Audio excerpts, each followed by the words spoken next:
Now, normally I don't appear very often in videos, but I felt that this was the right time to talk about all this.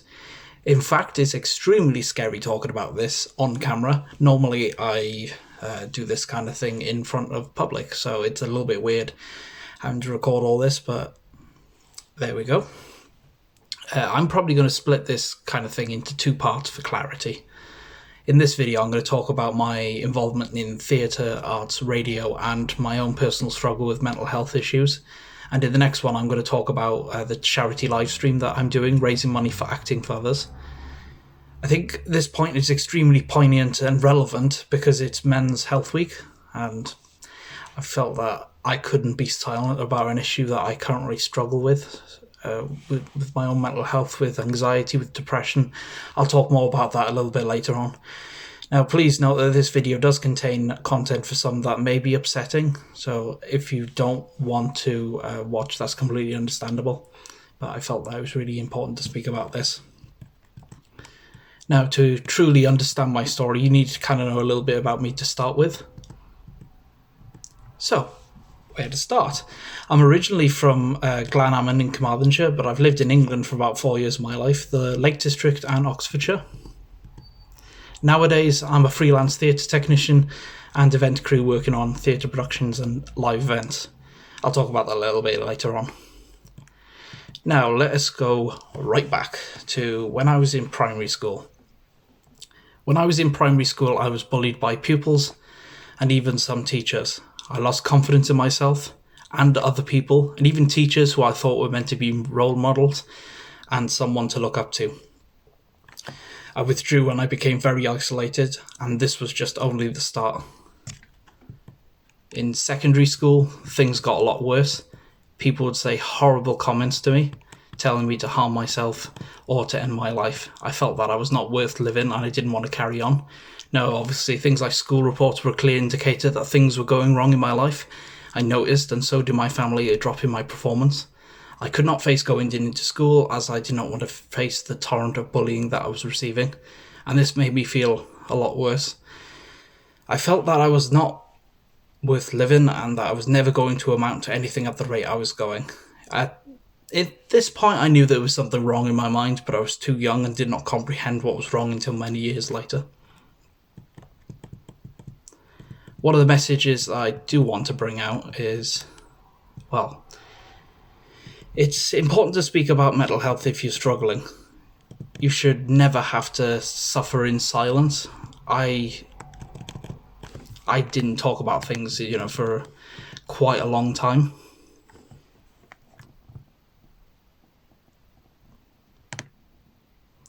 I spoke to my family about what I was going through, but they really didn't know what to do at the time or how to react. It was a completely new and unexpected thing for them to deal with. And some of my friends at the time were supportive, but over time they slowly showed their true colours and drifted away from me. I lost trust very quickly in people, and my confidence dropped like a sack of potatoes. Now, I want to point out something. Even though I had an extremely negative experience in school, I still persevered. I still left school with 5 GCSEs, grade 8 star to C. Throughout my school, I was thankful to be involved in several curricular activities and clubs, including representing the school at the Erith National Eisteddfod and representing pupils on both school and year representative groups. Moving on to college now. So I went off to, I left school back in 2012 and I went to Coleg Sir in Llanelli. I studied creative iMedia, or creative interactive multimedia, bit of a mouthful. It's things like video editing, sound editing, animation. I had a really good experience in college as there was a lot of support available to us.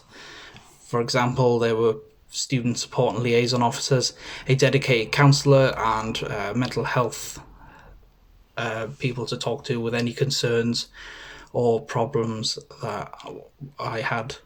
And I felt that I was listened to and that the college wanted to support its students, and there was definitely a lot of empathy from staff that I hadn't experienced in the past. In my short term in college, I was only there for a year. I was involved in many things on campus, including being elected as vice president for activities on the college's student union. So that was a bit crazy that I managed to get on to the student union. I also represented the college as a student ambassador. One sort of thing I can remember is representing the college when Estyn came around. They're Her Majesty's Inspectorate for Wales. So I then left Wales for work reasons and moved to England in July of 2013, shortly after leaving college. I lived with my grandparents for a few months while I tried to find a place of my own. Unfortunately, I couldn't find much work until I stumbled upon the Prince's Trust programme. And I'm sure you've all heard of the Prince's Trust, so I won't go into too much detail about that. So during 2014, I was on the Prince's Trust programme based out of Newton-Rigg College, just outside of Penrith. And as part of this programme, I was required to do a work placement with a local organisation. I decided that I wanted to do my work placement with a local community radio station, Eden FM Radio, which serve Penrith and the Eden Valley. It seemed like the perfect fit to me, and so I asked the station manager if I could do a placement at the station. To my delight, they approved my request. I got to do a variety of different tasks, ranging from production of programmes, researching for the sports programme, and co-presenting alongside other presenters.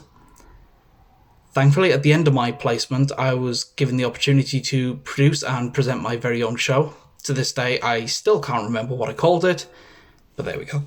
It was definitely the first time I'd ever presented live on the radio, and a very surreal experience at the least. And at the end of my show, I was offered the opportunity to come back and volunteer for Eden FM. So, obviously, I agreed, and went on to produce a number of shows, including specialist shows like The Naughty Show, and I hosted Drive Time for a time. See what I did there? I'm extremely thankful and very grateful to the team at Eden FM Radio for allowing me to volunteer at their station. They supported me in developing my skills in presenting and producing show of a high calibre. All these skills definitely still serve me very well to this very day, and I wish them the absolute best in the future. And the station has gone on to be a successful station, serving their local community with music, traffic and travel information, and informing the public about local events and so much more. They are definitely a shining example of local community radio in the northwest of England. During my time living in Penrith, I also volunteered at Penrith Players. Their venue, Penrith Playhouse, is the only permanent member-run theatre in Penrith, and they rely on volunteers to run the venue. I supported one of their productions, Blackadder Goes Forth, as a member of the stage crew, moving set pieces and elements onto and off stage. Now, this was my first experience of working backstage and supporting a production, and got me thinking about my future aspirations, what I wanted to do with my life, and I kind of sort of decided from there that I wanted to work in some part of the creative industries. And I'm very thankful to Penrith Players for the experience, as it gave me a real insight into productions and how much work is really put into making a play a reality. But unfortunately, not all of my time in Penrith was positive. In April 2014, while living in Penrith, I was struggling with my mental health. I suffered numerous breakdowns and panic attacks and really needed to speak to somebody about what I was going through. So I went to see my GP, who then referred me on to a psychiatrist. I can remember to this day the psychiatrist just telling me what exactly I had, and he diagnosed me at that point with depression, anxiety, and emotionally unstable personality disorder. That is a very big mouthful. Sometimes people refer to it as borderline personality disorder, or BPD, so you might hear that term floated about a little bit more. I'll go on to talk about that condition a little bit later on. So, I was referred on to a community mental health team and prescribed medication. I definitely began to feel that there was a long path to recovery ahead, but it was going to be an exceptionally long path. But with this newfound knowledge, I finally knew what was wrong in my mind, and I'm very, very grateful to Penrith's community mental health team for supporting me, especially during that very difficult period in my life.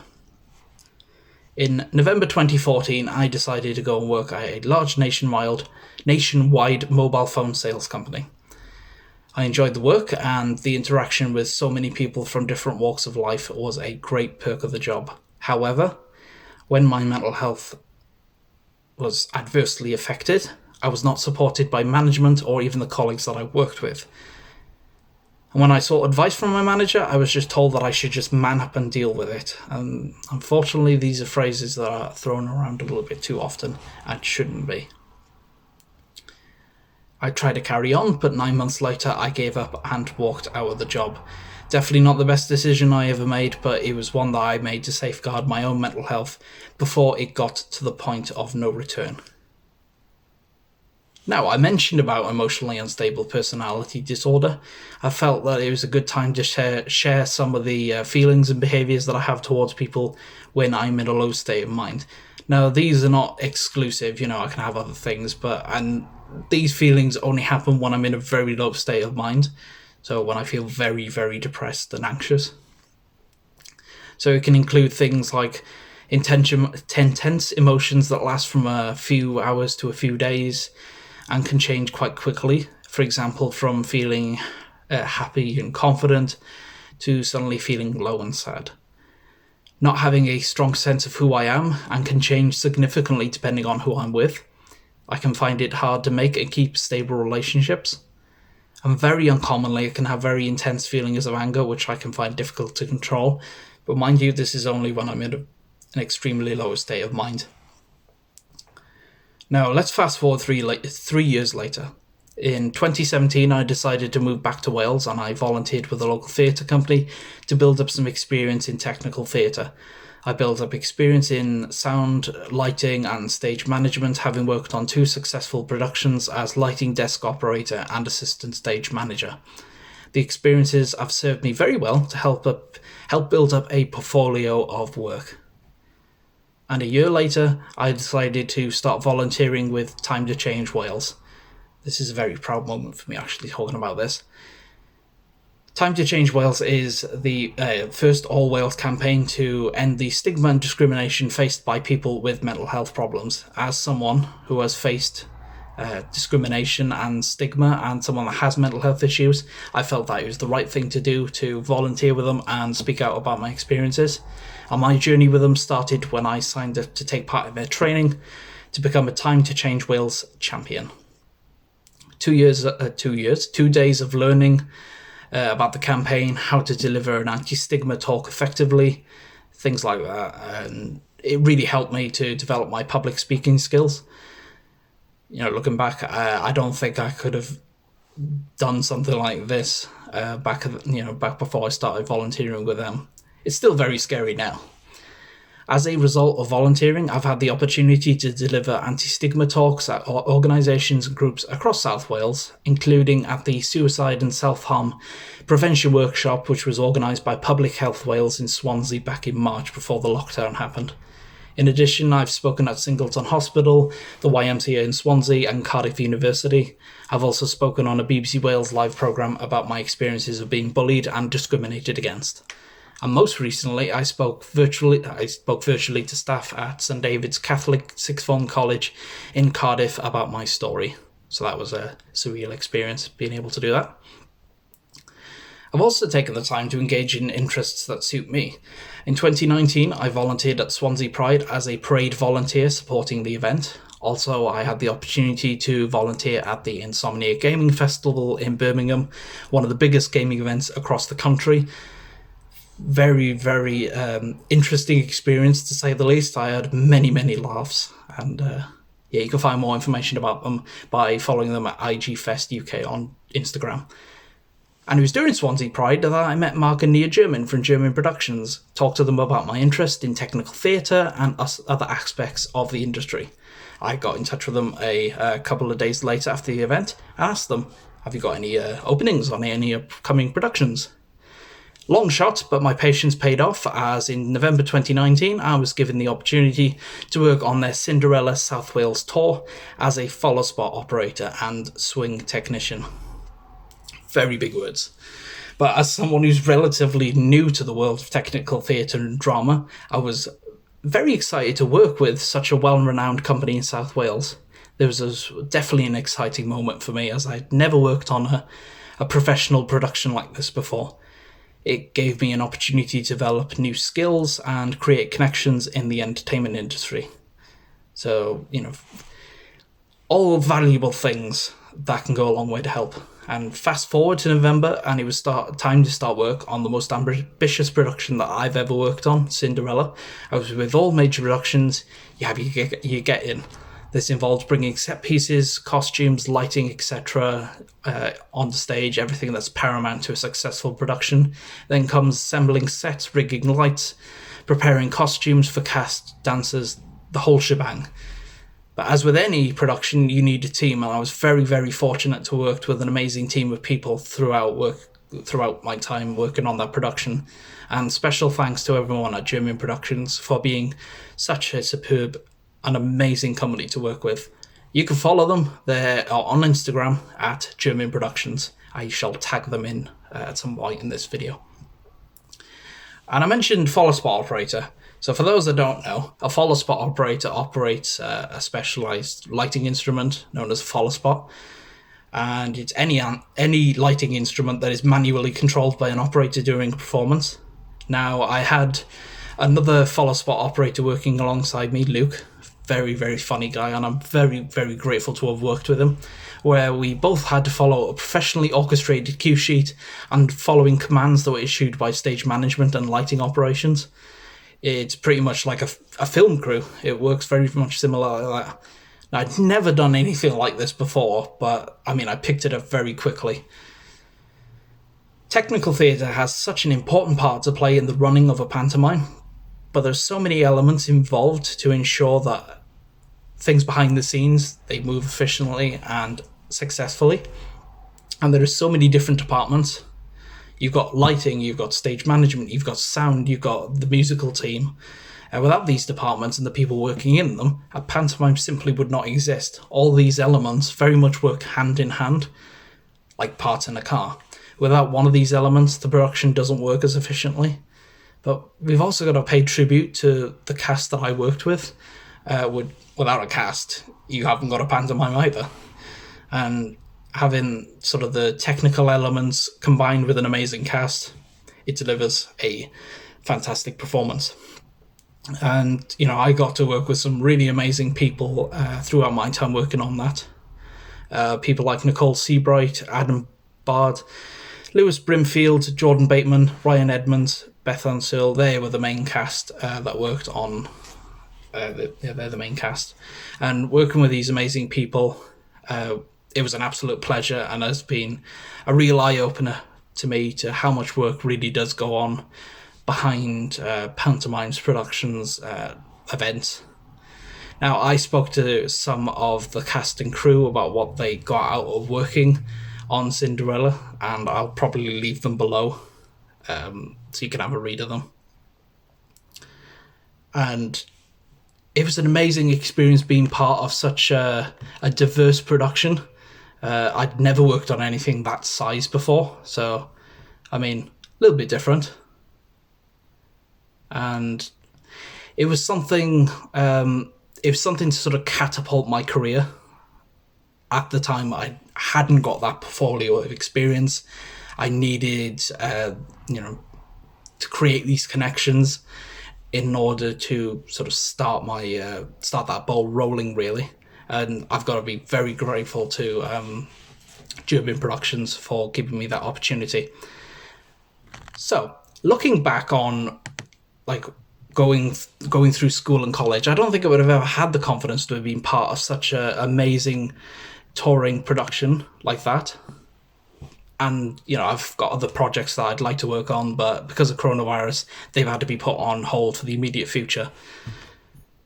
Keeping myself motivated, especially during the current COVID-19 outbreak, has been extremely difficult. This crisis has taken a toll on me personally, having lost 4 months' worth of work in the blink of an eye, losing a friend, and feeling exceedingly anxious about the current situation. But despite this situation, I've been keeping myself busy, and I'm forever grateful to the work that key workers from every industry are doing to keep our nation running, especially during an unprecedented time in our country's history. From NHS workers to carers, police officers to supermarket workers. I mean, the list goes on. There are so many different people that help, and I got to pay a massive thank you to everyone. Mind you, theatres and technicians will come back. Actors and actresses will rise up and perform again, and everyone from every area of the arts and entertainment industry will come back to give amazing performances. But until that time, where the virus goes, I'll keep on keeping myself positive and busy. To finish up, because I've just realised I've been speaking for about 20 minutes, that's a long time for me, I want to pay homage to some amazing companies and organisations for their support and helping me to develop me as a person. So here goes. Eden FM Radio for giving me my first chance in radio. Special thanks to Lee Quinn, Martin Cowan, Ben France and Andy Neen. Also thanks to Zoe Bader for all your help and helping me, let me shadow you on your shows. Penrith Players for giving me a voluntary opportunity in technical theatre, on my first one, which was amazing. Get the Chance for featuring my blogs. Special thanks to Guy for always believing in me. German Productions for giving me my first paid opportunity on their production of Cinderella. Special thanks goes to Mark and Nia German, Ollie Gordon-Rump, the lighting supervisor, Mark Jones, our production manager, Grace Billsborough, deputy stage manager, Luke Jones, my fellow partner in crime, second follow spot operator, and every cast and crew member on that production. Way too many names to say in this video. I think I'll be here until about next year otherwise. I really do hope to work with German Productions on their next production, which, fingers crossed, I'd like to keep some positivity. Come in this winter 2020, fingers crossed, if conditions permitting. So I'd like to thank you for actually watching this video and for taking the time to listen to my ramblings. If you want to find out more information about any of the companies that I've mentioned in this video, I shall leave them all linked below. And I shall see you in the next video. Thank you.